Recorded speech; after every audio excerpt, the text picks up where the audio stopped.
In the last year of World War II, two gigantic armies charge across Northern Europe to pummel Nazi Germany into submission. It's a headlong race between the largest armies ever assembled in human history. On one side, the Soviet Red Army. On the other side, the army of the Western Allies. Their target? Hitler's Berlin. If you get Berlin, you are the victors of the war in Europe. The race is on, and the stakes could not be higher. Berlin is the control lever, the gateway to controlling the center of Europe. And if you control the center of Europe, you control the whole continent. But it's a prize with a massive cost. The devastation, the bloodshed is just simply unbelievable. It completely changes world history. Each army must travel 700 miles to stop a madman. 700 miles for victory, 700 miles to control the future of Europe and the world. What happens and how it plays out are still being felt, even now.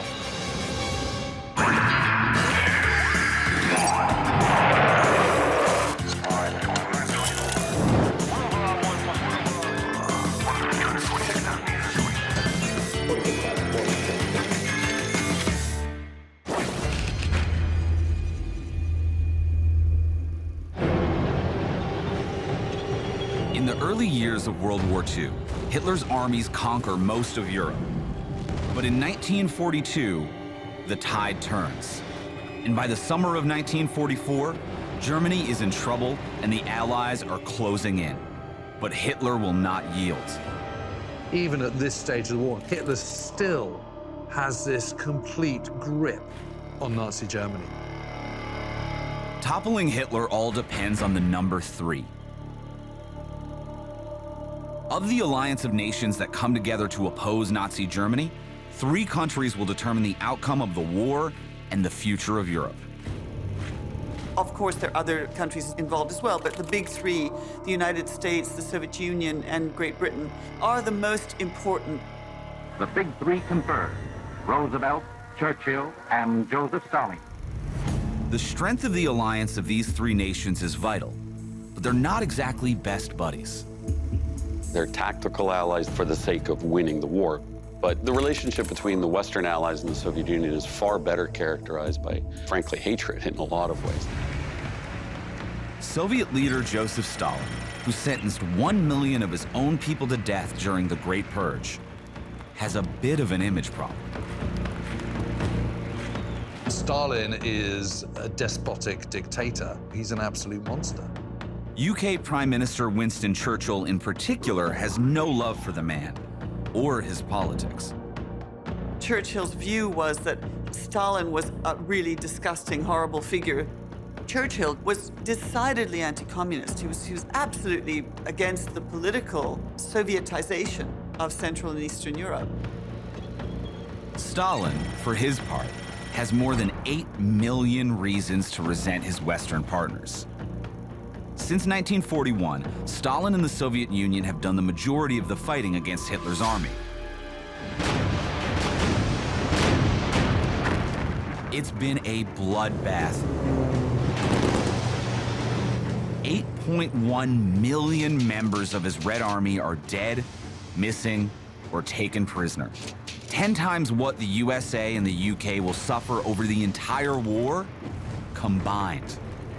Now, Stalin is furious about this, and Stalin's view is we're really doing all the heavy lifting here, and it's about time that the Western Allies did something as well.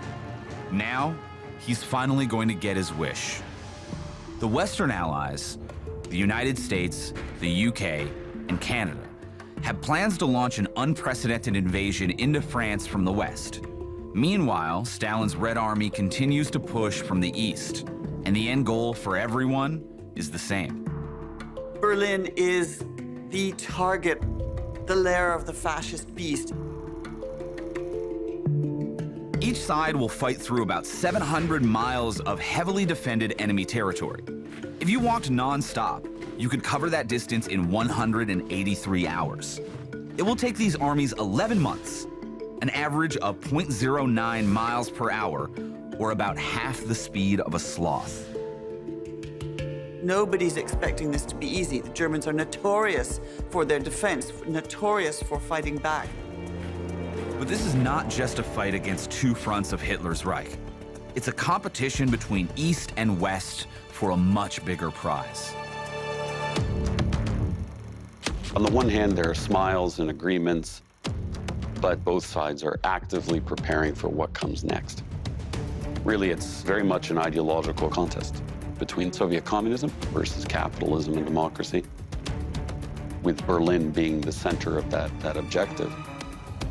The race to Berlin is the competition, in a way, between the Western Allies and the Soviets to get to Berlin before the other side does, winning the right to impose your political system.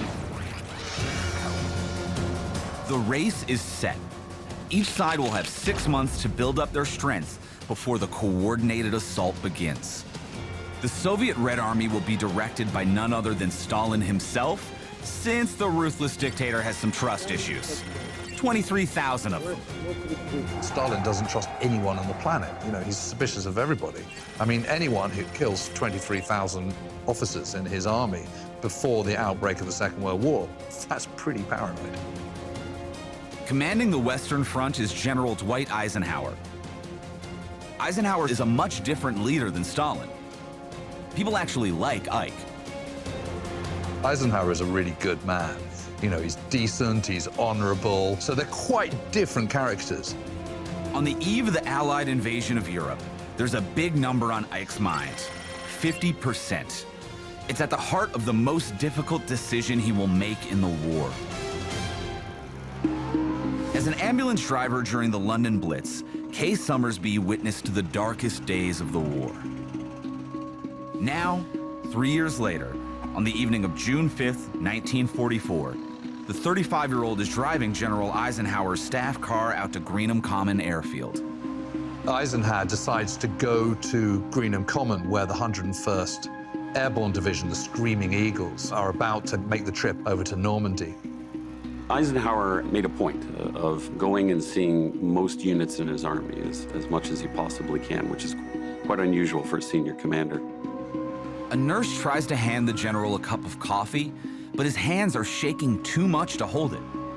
In the months leading up to today, Ike's been so on edge, he's smoking 4 packs of cigarettes a day. The weight of responsibility on his shoulders is just absolutely immense.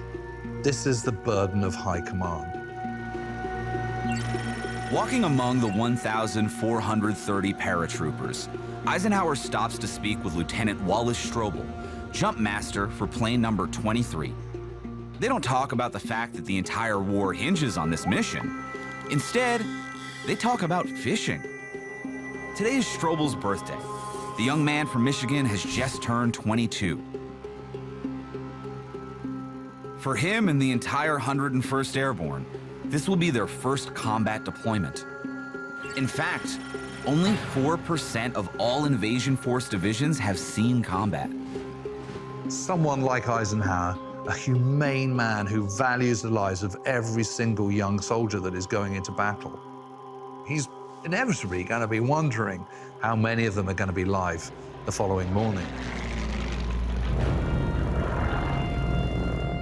As Eisenhower and Summersby watch the 81 transport planes disappear into the clouds, Summersby notices that the general has a tear in his eye. Ike has been told that approximately 50% of paratroopers will likely die before they hit the ground. The survival of Lieutenant Strobel and everyone else on those planes has the odds of a coin toss. But the plan goes ahead. Before dawn, the assault begins, and in typical American fashion, it's over the top. 17,000 soldiers drop from the sky. But that's just the beginning. The main assault comes by sea. The scale of D-Day is just absolutely gigantic. It includes 1,213 warships, 4,127 landed craft, It includes 155,000 men just on that first day. This is on a scale that has never been seen before. It is the biggest single amphibious invasion ever in the history of the world. And it all starts with one step. By the dawn light, 20 landing craft cut the waves in a straight shot for a distant beach. Inside the landing craft, 22 young American soldiers are crunched together. It was terrible weather, so basically they're just crashing over high seas. 80% of them are seasick. They've been riding through rough waves for 2 hours. When the boat ramp drops open, Captain Leonard Max Schroeder is the first one out. They've arrived at 6:28 a.m., 2 minutes early, and they're still 100 yards from shore. So, you know, he wades into the water. He's got his Colt 45. He's waving it above his head and leading his men on. Weighed down by 80 pounds of equipment, Max surges forward, leading his men to shore. In the early hours of D-Day, he is the first man to put his foot down on French sand. It's step number 1 in the race to Berlin. And the starter's pistol is an explosion of gunfire from entrenched German positions up the beach. Hell is unleashed. The bullets start whizzing by and the explosions, and you got nowhere to hide. Max is hit twice in the left arm and side. But the 25-year-old keeps fighting. By the afternoon of June 6th, he and his men have done their job. They have secured the beach. Captain Schroeder survives to fight another day. But many aren't so lucky. Of the estimated 10,000 Allied casualties on D-Day, 4,414 men lost their lives. Despite the losses, the D-Day landings are a success. The most important thing when you're launching an amphibious invasion is that it doesn't fail. And D-Day doesn't. It's really very, very successful. Eisenhower could breathe a sigh of relief. Pre-invasion casualty estimates had been almost 4 times higher than they turned out. And only 338 American paratroopers were killed, far below the 6,500 he'd been told to expect. At the end of the day, the Allies secure the foothold they need on French soil. Between D-Day and the end of the war, 2.5 million men, 500,000 vehicles, and 4 million metric tons of supplies will pass through the beachhead. In the race to Berlin, the Western Allies are first out of the blocks. D-Day will stand in history as one of the greatest military feats of all time. The Allies were on their way to Berlin. The Western Allies are off to a great start. But on the Eastern Front, Stalin is seething. He's got 30 million reasons to be out for vengeance. Stalin and Hitler had been allies, but in 1941, Hitler, being Hitler, betrays Stalin. When the blow came, it was from 5 different directions. Stalin was absolutely shocked when Hitler invades the Soviet Union, and Hitler's invasion is brutal. Many people believed that the Soviet Union was actually going to fall. Somewhere between about 27 and 30 million people in the Soviet Union died. The vast majority are civilians, which tells you the nature of the German war effort. It's not a regular war. This is a war of extermination. It's a war of blood. But the Soviets fight back, fueled by the biggest draft in history. This war is not an ordinary war. It is the war of the entire Russian people. Before the end of World War II, almost 30 million troops will be drafted to serve in the Red Army. That's one new soldier for every person lost to Hitler's invasion.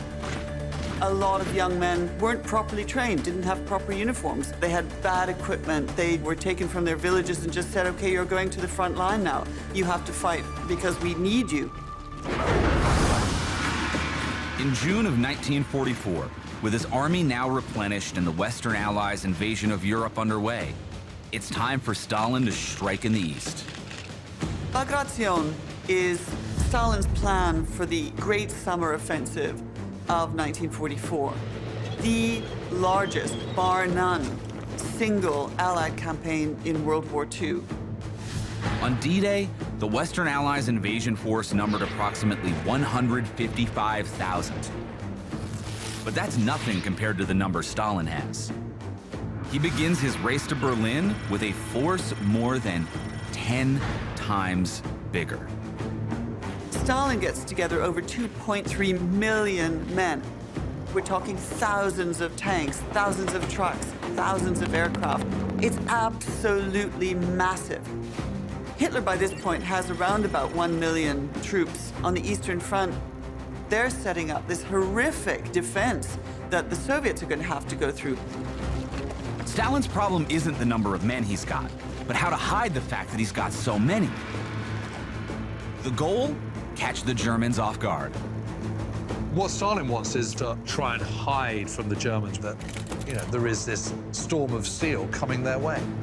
To keep 2.3 million men a secret, it's going to take Stalin's secret weapon, Maskirovka.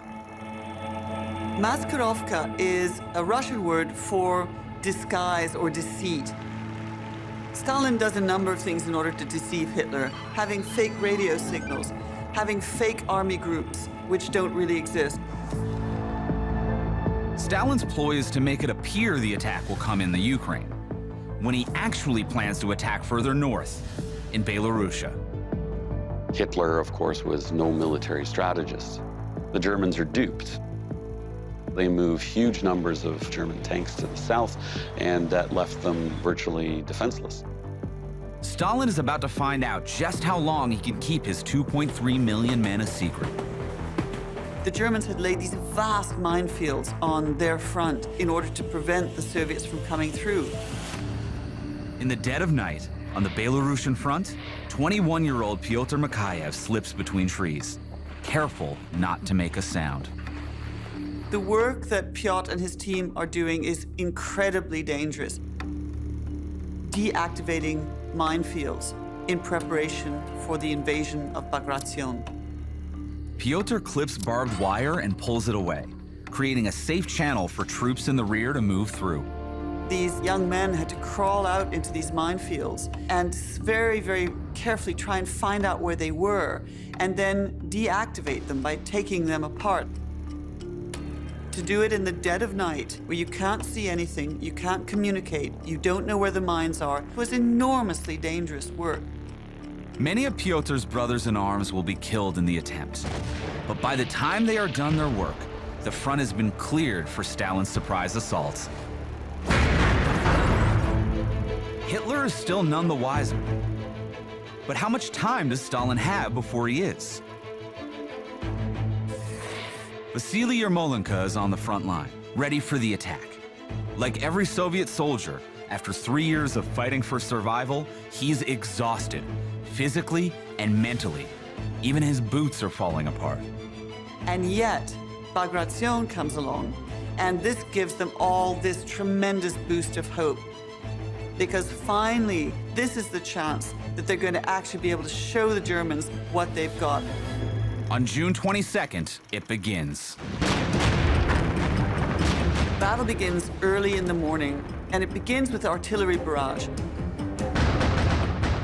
So these guns that have been lined up all the way down for kilometers, all of a sudden start to fire.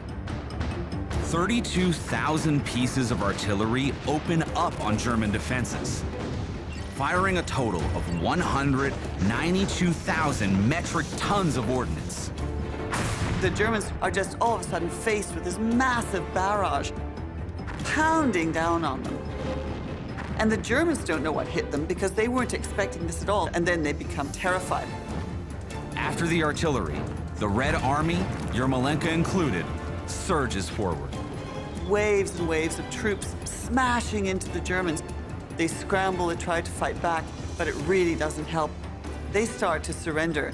And this is such a moment of triumph for the Red Army soldiers. It's a complete and utter victory for the Soviets from the moment go. Stalin's Maskarovka is so successful, it takes 3 days before Hitler realizes he's made this enormous error of judgment. 3 days is all it takes to give Stalin the advantage he needs.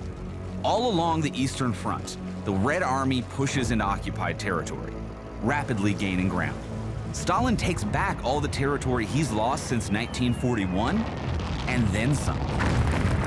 Bagration is the most territory gained in the shortest period of time in all of World War II. So in the span of about 2 months, they make it all the way to Poland. The Germans suffer 350,000 casualties, over 40% of their defending forces. It's absolutely staggering how successful Bagration is, to Hitler's absolute fury. And Stalin, of course, is jubilant. Finally, there's a sense of retribution, a sense of revenge. By August of 1944, the Red Army has advanced 400 miles, more than halfway to the German capital. The Western Allies, meanwhile, have only made it 150 miles towards Berlin. The Allies get stalled in France. People often think, June 7th, the day after D-Day, it's all over. It's not over. The Allies had a tough goal. Advantage, Stalin. But he's paid for the lead in blood. His Red Army suffers over 770,000 casualties, while the Western Allies suffer just over 226,000. There's a quote famously attributed to Stalin: "One death is a tragedy. 1,000,000 deaths, a statistic." The bottom line is that Stalin doesn't care how many people die. All he cares about is winning.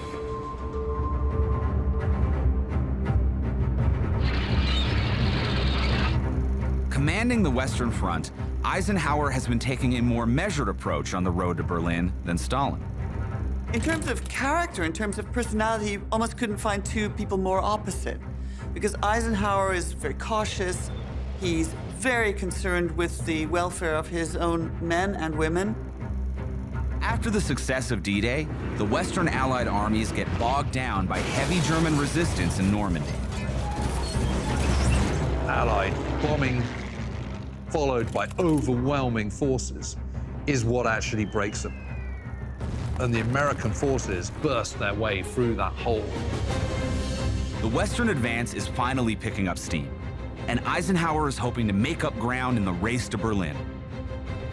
But at a time when any delay counts, he's got a problem in Paris. 20,000 problems, actually. Paris has been under Nazi occupation for 4 years, and the more than 2 million citizens want the Germans gone. Eisenhower, though, has other ideas.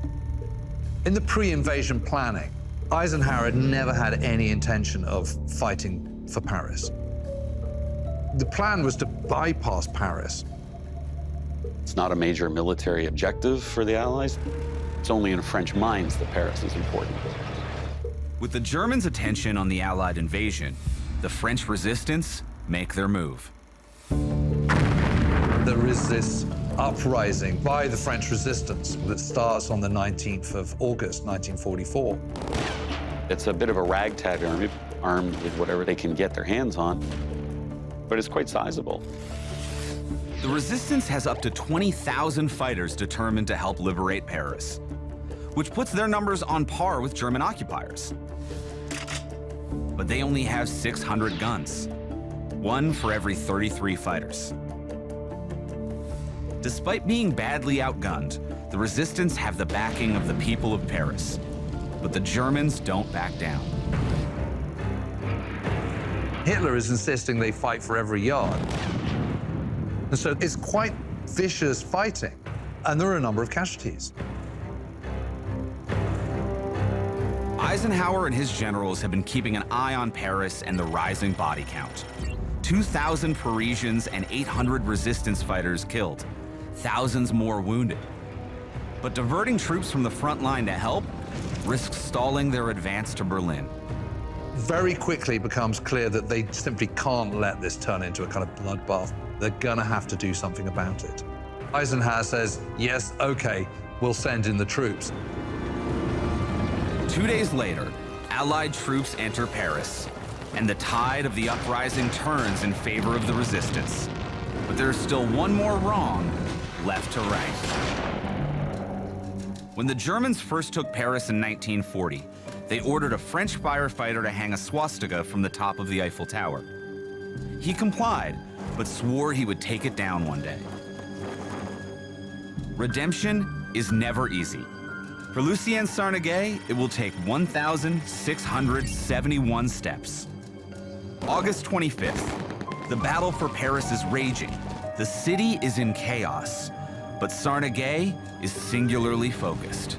He's kept a tricolor, the red, white, and blue flag of France, since the surrender back in 1940. And he sees this opportunity to raise the tricolor on the very top of the Eiffel Tower. Sarneguet and 3 fellow firefighters rush to the base of the Eiffel Tower. As the 4 men begin to climb the 1,000-foot-tall tower, the Germans open fire. There was heavy fighting. Germans were shooting at him.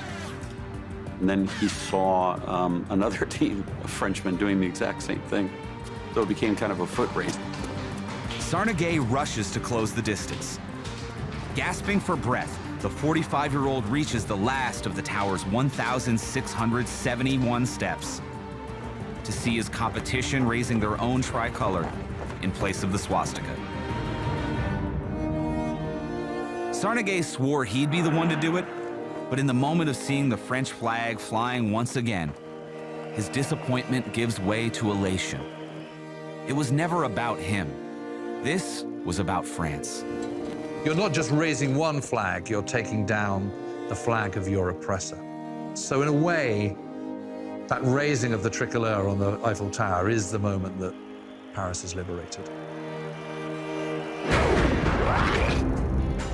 The remaining German troops surrender in the face of overwhelming odds. But the liberation of Paris has cost the Western Allies time, putting them even further behind the Soviets in the race to Berlin. Which means Stalin, already ahead of the game, has 63 days to kill.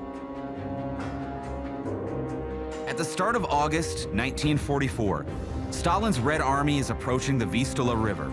Just on the other side, Warsaw. Just like the Parisians, the Polish Home Army thinks liberty is at hand, and they rise up against the German occupiers in Warsaw. But to the surprise of the Home Army fighters and the Germans, the Red Army stops 6 miles outside the city and doesn't budge. The Russian army is ordered to stay put. There's no reason why they couldn't have helped. It was the malice of Stalin, not wanting to spend his forces for Poland. Warsaw is abandoned. For the residents, the number 13 represents their last hope of escape. Civilians can't get out, so they're just simply massacred by bombing and by shell fire. Girl Scout Anna Kowalski may only be 13 years old, but she is no stranger to combat.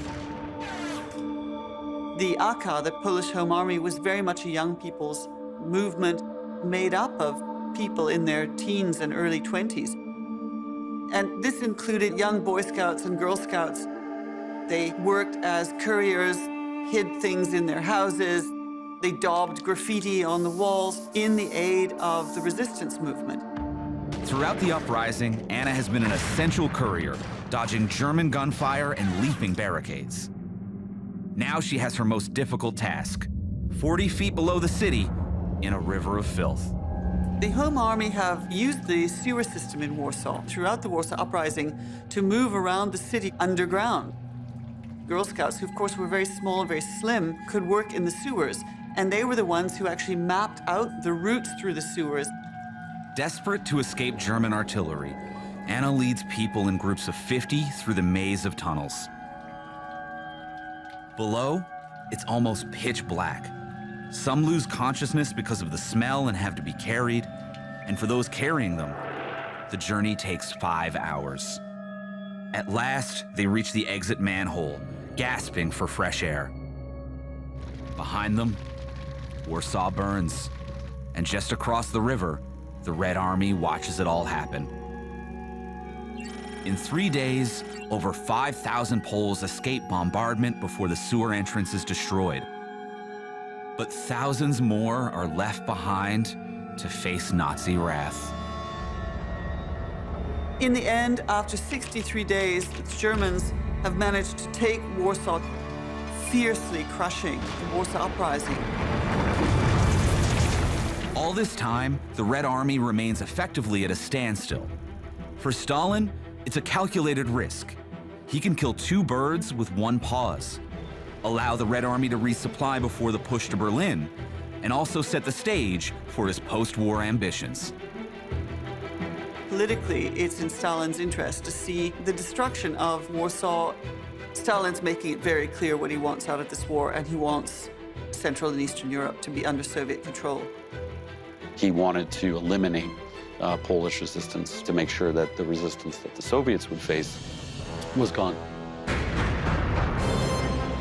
But those 63 days waiting for the Warsaw Uprising to fail risks losing Stalin his lead in the race to Berlin. Because at the other end of Europe, the Western Allies are making headway. From the moment they capture Paris, suddenly the race is on. You know, they're charging through northern France and eastern France. By mid-September 1944, the Western Allies have advanced through France and Belgium to the doorstep of Germany's western border, 340 miles from Berlin. But they are about to face their greatest challenge yet, the Siegfried Line. The Siegfried Line is a series of German defenses west of the River Rhine. This is a major, major obstacle that the Allies face. Built over 3 years, from 1936 to 1939, the Siegfried Line is more than 390 miles long, but has only one purpose: to stop anyone from getting into Germany alive. It has 22,000 bunkers. The defenses go almost 20 miles deep. It has never been breached. But there might be a way through, and one number, 69, holds the key. Eisenhower's methodical advance has kept his forces relatively safe up to now, but has him trailing Stalin in the race to Berlin, a fact that frustrates Winston Churchill. Churchill believed that getting to Berlin quickly and ahead of Stalin is really very, very important. The British Prime Minister pressures Ike to gamble on a shortcut. There is a gap in the Siegfried Line, which is in northern Holland. That gives you the chance to burst through into Germany to try and get to Berlin by Christmas. It's Highway 69, but that route requires capturing key bridges in a risky lightning strike in order to secure a path across the River Rhine. Eisenhower didn't like the plan, and that leads to a significant military debate between the Allies.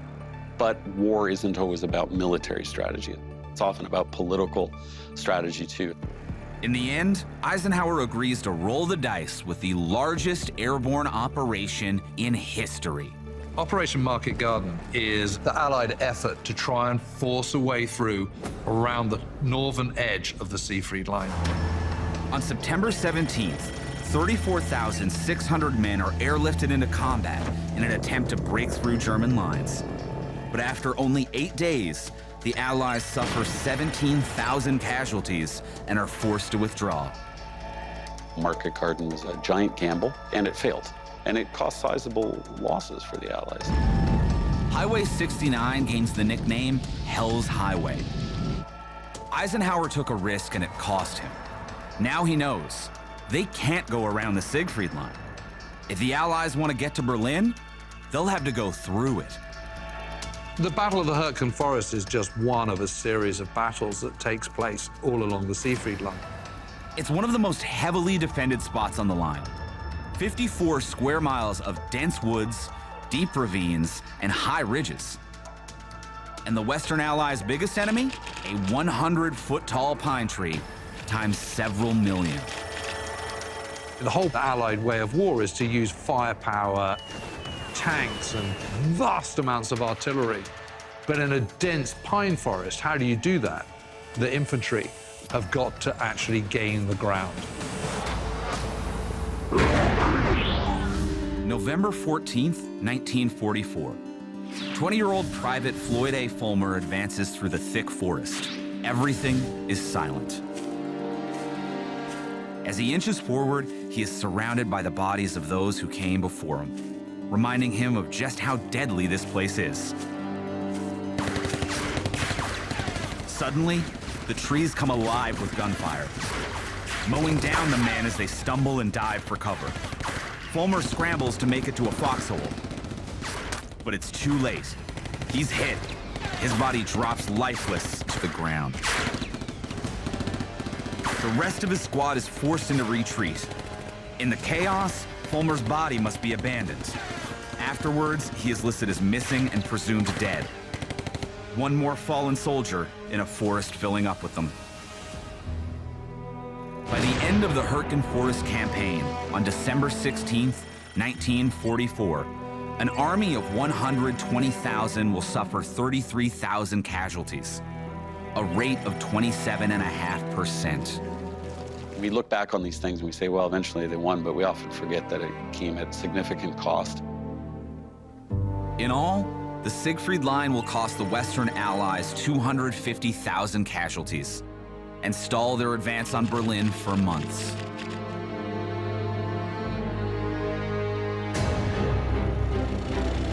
In the east, Stalin watches as the Germans divert more troops to the Western Front. And he knows his day will come, a day marked on his calendar by the number 1. By the end of December 1944, the Red Army has been standing down for 5 months outside of Warsaw. But they've been busy with a massive logistical buildup: 132,000 carloads of supplies, 9 million rounds of ammunition, 30 million gallons of fuel. Stalin starts to build up the supplies in preparation for this winter offensive, and Stalin is just determined to push as far westward as he possibly can. January 12th, 1945, the Red Army is on the march again. For 3 weeks, they drive unrelentingly through Poland towards Germany and bowl over the depleted Nazi defenses with their vastly superior numbers. There's about a 5-to-1 discrepancy between the Germans and the Soviets by this point. 295,000 German troops are killed in 3 weeks. That's an astonishing 14,000 every single day. By January 31st, the Red Army has covered 270 miles to the banks of the Oder River. That thrust through Poland is everything for the Russians. Then basically you're right on the German doorstep. The Red Army now sits only 40 miles from the finish line in Berlin. As you get closer and closer to Berlin, the German soldiers start to fight more and more and more ferociously. Facing fierce resistance, Stalin pauses the Soviet advance once more. He wants to make sure his Red Army can crush the Germans on their home turf. He wants to consolidate their forces and to build them up for that last thrust into Germany.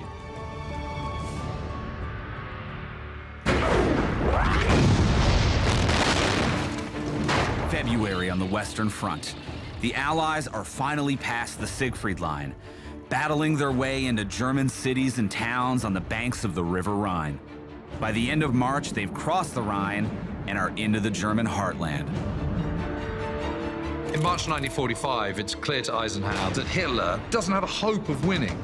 In most wars, usually people surrender when they're not going to win. But Hitler has no intention of surrendering. He's insisting his army defend to the last man standing. So, with Berlin just 175 miles away, Eisenhower changes focus. His primary objective is, of course, to deliver victory to the Allied forces, but he wants to make sure that the goal is achieved without dramatic losses or as few losses as is possible. That now becomes the paramount goal, not the race to Berlin. Eisenhower decides it's better to isolate Berlin, cut off the enemy's supply lines, and slowly suffocate the remaining German resistance. But he'll need Stalin to go along with this plan. Eisenhower sent his telegram to Stalin on the 28th of March, 1945. You know, he's a pretty straightforward, honest kind of guy. And I suppose his hope is that by being straight with Stalin, Stalin will be straight with him. Eisenhower wrote the telegram to assure Stalin his intentions, that an American thrust to Berlin would be a waste of time and effort, and all they had to do was basically wait it out. Now, Stalin gets this telegram, and he's absolutely thrilled. He says, yes, yes, we absolutely agree. We don't think that Berlin is a particularly important strategic point anymore either. And then the first thing he does after answering the telegram is to call together his generals and to figure out how they're going to take Berlin as quickly as possible. It's April 1st, April Fool's Day. Eisenhower has made the mistake of underestimating Stalin's willingness to sacrifice Soviet lives to get what he wants. And the next date on Stalin's calendar? May 1st. The final push to Berlin will involve over 2 million Soviet troops, 6,250 tanks, and 41,000 pieces of artillery. More than 750,000 German troops stand between them and the German capital. On April 15th, the assault begins. 1.2 million shells rain down on the first day. After 9 days of intense fighting, Red Army troops have surrounded Berlin. They swarm into the city. Their goal? The Reichstag, the traditional seat of the German government. They're like locusts. I mean, it is carnage, destruction, death, mayhem, everywhere you look. The race to Berlin has been run for 11 months and 700 miles. But the last 1,200 feet takes 7 hours to cross. April 30th, 1945. 20-year-old Kazakh Lieutenant Rahimjan Koshkabayev and his comrade Grigory Bulatov take cover. The battle is raging around the Reichstag. The Germans are fiercely defending it, and these two young men who've been fighting for such a long time have a very precious cargo with them. 2 men carry a Soviet flag. Their orders are that the flag must hang from the Reichstag by May 1st, International Workers' Day. Exactly the kind of political home run Stalin is looking for. They're sneaking toward the Reichstag. There's sniper fire, there's rifle fire, there's shrapnel going off, but they manage to get inside. Heavy German resistance pushes back at them as they ascend the steps. By the time they get safely to the top, night has fallen. They complete their mission in the dark with just over 3 hours to spare, hanging the flag and officially declaring a winner in the race to Berlin at 8:40 p.m. on April 30th, 1945. They were going to take pictures of this flag waving above the Reichstag. But the problem was, of course, by this point it was dark and the image didn't work and nobody really sees it. And so they wrap the flag back up again and retreat. The race began with gunshots over Utah Beach. It ends with a gunshot as well. A few hours before the Soviet flag is planted on the Reichstag, 28 feet underground, Adolf Hitler puts a gun to his head and pulls the trigger. By the end of the Battle of Berlin, Soviet casualties stand at 81,000 dead or missing. The Germans have lost at least 100,000. Stalin has the victory he craved, but it isn't enough. He needs the world to see it. It's the photograph of the guy on the Reichstag that's important to Stalin. However, it's not until the 2nd of May when they reenact the moment that the famous picture of the young soldier reaching out and putting the flag up on the Reichstag is actually photographed. One last deception from the master, Joseph Stalin, the unqualified winner of the race to Berlin, even if he was one day late. Stalin's getting to Berlin first is a great propaganda coup which bolsters his own image in the Soviet Union. It's a glorious moment for the Russians and for Stalin personally, but it's wasteful. You commit tens of thousands of boys to their graves in order to hoist a flag. For Stalin, it's just one more small sacrifice for victory and glory. Stalin wins the race for Berlin because he wants it more than the Allies and because he's prepared to sacrifice more of his men to achieve it. It is absolutely unquestionably the Eastern Front where the most blood is spilled. Over 50% of all German casualties took place within these last 12 months of the war. And 80% of those casualties were on the Eastern Front. The Western Allies faced 25% of the German army. The Soviets faced 75%. The Soviet Union lost more than 15% of its population, but they won the race. And for Stalin, much more. In a way, World War II sealed the power of Stalin and his regime. And he's got pretty well everything east of Berlin and also East Germany. An iron curtain split Europe. Stalin had his glory, his territory, and a stranglehold on Europe, from which to maintain Soviet control for decades to come.